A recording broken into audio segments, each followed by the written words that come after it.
Welcome back to The Line. Local media in Albuquerque this week reported on a new development in the ongoing battle behind the scenes in the administration of APS.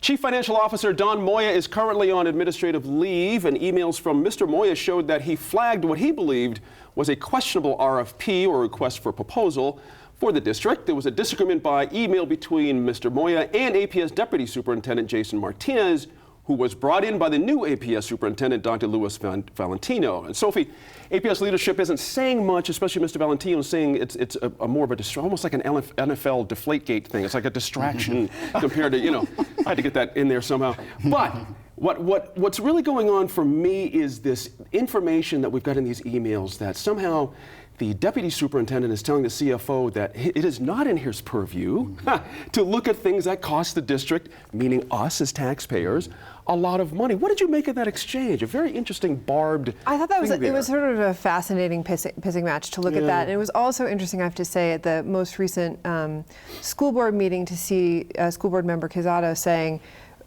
why is this not coming to us? Why is this going to the public education department up in Santa Fe? Why are we not involved in this? I think it points to a real question about how the place is being run right now. And I'm just going to put this out there. It is extraordinarily difficult to be a whistleblower. I can't say that Mr. Moya has whistleblower status at this point, but certainly I think that's how he and his side are trying to portray things. It is hard to be a whistleblower. There may or may not be protection for him in this case, and it is hard to get another job after you've been through this sort of situation. I really am concerned about how all of this is going to play out. Harry, we're in sort of this discovery phase and all this. We've got a little bit of information with these emails, but we've got tone to work with at the very least right now.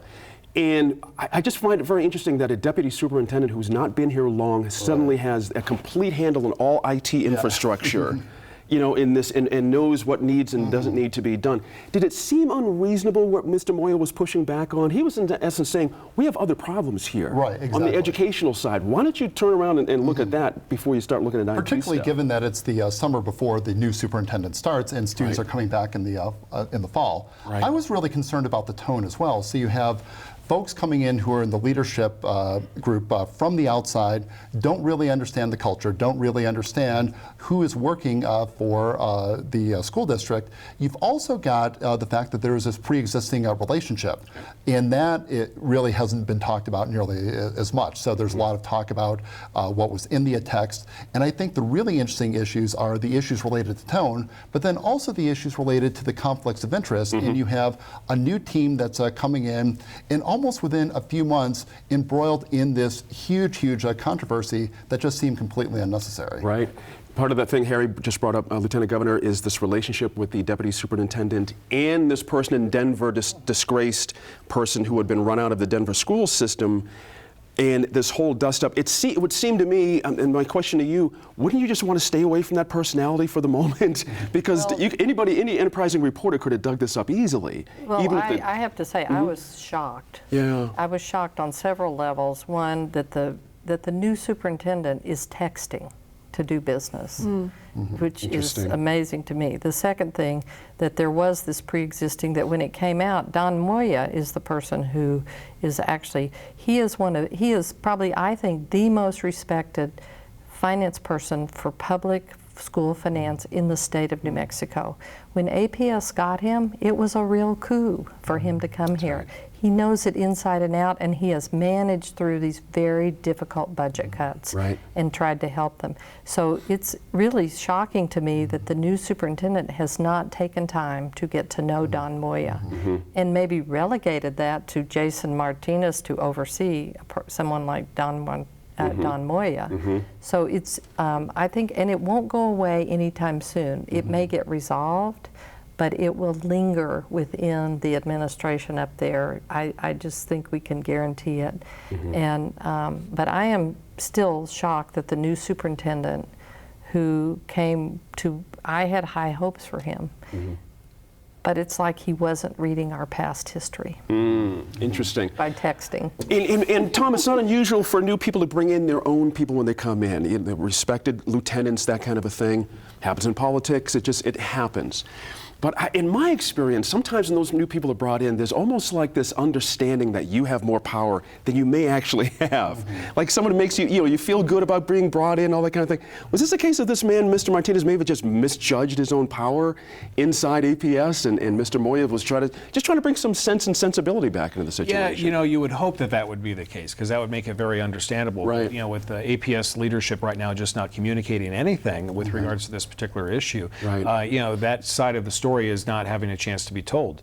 For me, what I'm seeing here are two different things. One is the leadership style of the new superintendent and his handpicked deputy, as you said. And the other is the role that the private sector has in development of public sector RFPs. I think that's really kind of disturbing, and because you have the public trust that is in essence being formed by a private company that could stand to benefit. That's right. And that's that I think should be sending off a lot of red flags. To Sophie's point earlier about the comment from board member Casada, the reason why that this issue probably wasn't brought to the board is because thanks to, I believe it was House Bill or Senate Bill 212 during the Richardson-Dennish administration, it really prevented the ability of school boards to really, their limit goes to policy, hiring a superintendent and setting a budget. And I think that's just perfect for school boards. And this item, this whole mess, for lack of a better term,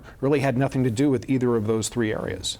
What do you think? Well, I think in response to that, I don't think that legislation that Tom is referring to prohibits you from alerting your board. Gotcha. They can't take action on it. Gotcha. But no board or board chair likes to wake up and see a surprise like that in the paper. Right. Because at the end of the day, who they're going to blame for hiring Valentino is the school board. That's right. So that might have been another misstep on Valentino's part. To me, it showed he was sloppy. He was inattentive to the repeat text, to the this is not Scandera, this is Don. Right. And he was either trying to do too many things and with too much time, ingratiate himself to the PED secretary, which I don't think anybody begrudges that. He was brought in to try to calm the waters and get Fair along enough. with That's right. everybody.